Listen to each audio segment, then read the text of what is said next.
नमस्कार. मी दिलीप अलोनी बोलतोय, अलोनी काका. गेल्या आठवड्यातच माननीय मुख्यमंत्री देवेंद्र फडणवीस साहेबांनी एक मीटिंग बोलवली होती की ज्यामध्ये पोलीस ऑफिसर्स प्रेझेंट होते, तसंच MLA सुद्धा प्रेझेंट होते. त्या मीटिंगचा विषय हा ॲट्रॉसिटी ॲक्ट खाली ज्या लोकांना अटक केली जाते त्या लोकांवरील दोष बहुधा सिद्ध होत नाहीत आणि ते दोष सिद्ध व्हायला पाहिजे, म्हणजे त्यांना गुन्हेगार ठरवलं गेलं पाहिजे किंवा न्यायालयाने त्यांनी गुन्हा केला असं म्हणून त्यांना शिक्षा दिली पाहिजे. याकरता काय करता येईल असं CM साहेबांनी त्या मीटिंगमध्ये विचारलं.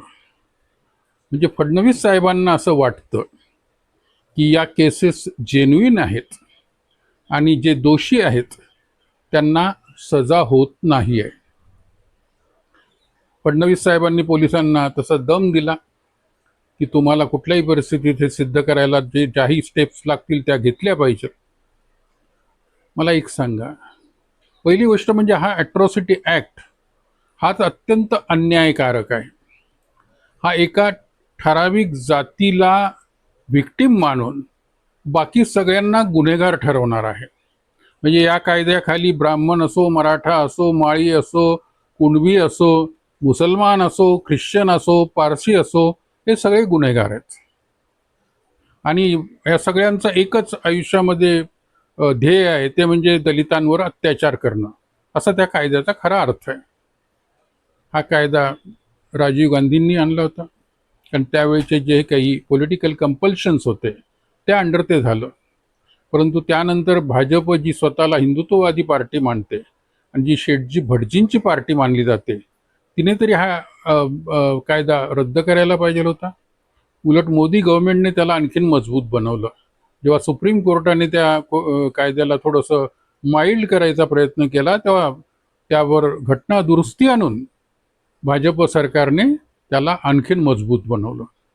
आणि आता आपले ब्राह्मण मुख्यमंत्री की जे केव्हाही चैत्यभूमीच्या एखाद्या समारंभाला गेले किंवा एखाद्या ऑकेजनला गेले की जय भीम अगदी बेंबीच्या देठापासून ओरडतात, मात्र ब्राह्मण असूनही ज्यांच्या तोंडातून कधी जय परशुराम निघत नाही, त्यांनी आता पुन्हा हे दलित कार्ड प्ले करायचं ठरवलं आहे. पण हे विसरतात की याच्यामधले खरे व्हिक्टिम्स जे आहेत ते तथाकथित उच्चवर्णीय आहेत. सगळ्यात जास्त मराठा समाजावर याच्यामध्ये केसेस लागतात आणि या बहुतेक 90% जास्त केसेस खोटे असतात. हे ऑब्झर्वेशन माझं नाही तर सुप्रीम कोर्टाचं आहे ॲक्च्युली, की याच्यामध्ये खूप खोट्या केसेस लागतात. खूपशा केसेस या एकतर समोरच्याला ब्लॅकमेल करण्याकरता लावल्या जातात किंवा त्याच्यावर काहीतरी खुन्नस असेल म्हणून लावल्या जातात किंवा राजकीय कारणाने लावल्या जातात किंवा कोणीतरी पैसे देतं की याची जरा धुलाई कर म्हणून, तर ते पैसे घेऊन या लावल्या जातात.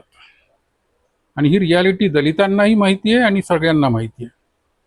मुख्यमंत्र्यांनाही माहीत असेल, पण तरीसुद्धा फक्त राजकीय कारणांनी यांनी ही मीटिंग घेतली.